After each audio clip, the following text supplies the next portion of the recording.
5နှစ်နဲ့ထက်ကနေစပြီးတော့လေ့ကျင့်သင်ကြားပေးနိုင်မယ် Reading Comprehension Workbook ဒီစာအုပ်ထဲမှာဆိုလို့ရှိရင်ကလေးတွေအလွယ်တကူဖတ်နိုင်မှတ်နိုင်အောင်လို့အင်္ဂလိပ်စာစုလေးတွေအခု30ထိရေးသားပေးထားပါတယ်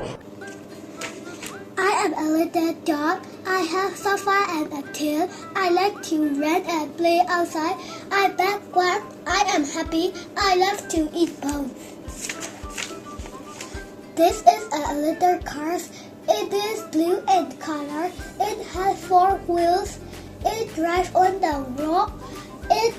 can pee and keep going. ဒီစာအုပ်လေးကကလေးတွေရဲ့စာဖတ်စွမ်းရည်တိုးတက်စေအောင်မကဘဲနဲ့ပြင်ပပဟုတုတတွေလည်းအများကြီးရစေမှာပါဒီစာအုပ်ထဲမှာဆိုလို့ရှိရင်မတူညီတဲ့အကြောင်းအရာတွေအများကြီးကိုစာစုပုံစံလေးတွေရေးပေးထားပြီးတော့ကလေးတွေဖတ်လို့မှတ်လို့လွယ်မယ်ရိုးရှင်းတဲ့စကားလုံးလေးတွေကိုထည့်ပြီးတော့အသုံးပြုပေးထားပါတယ်စာပိုက်တစုချင်းစီအောက်မှာလည်းအမေးအဖြေခန္ဓာလေးတွေပါတော့ကလေးတွေကစာပိုက်လေးဖတ်ပြီးတော့အမေးအဖြေလေးတွေလည်းအလွယ်တကူလုပ်လို့ရပါတယ်ဒါအပြင်ဘေးနားမှာပါတဲ့ရုပ်ပုံလေးတွေကိုလည်းအယောင်ချင်နိုင်ပါသေးရဲ့ရှင်စာအုပ်ထဲကမတူညီတဲ့အကြောင်းအရာတွေကိုဖတ်ရင်းနဲ့စကားလုံးတွေကနေတစ်ဆင့်စာကြောင်းတစ်ကြောင်းလုံးကိုတိတိကျကျဖတ်နိုင်မှုအတွက် Reading Comprehension စာအုပ်လေးကကူညီပေးမှာပါရှင်ဒီစာအုပ်လေးကိုဖတ်ပြီးတော့အပြန်အလှန်မေးမယ်ဖြေမယ်စာဖတ်မယ်ဆိုလို့ရှိရင်အင်္ဂလိပ်စာဖတ်စွမ်းရည်တွေလည်းပို့ပြီးတော့တွေ့တက်လာစေမှာပါရှင်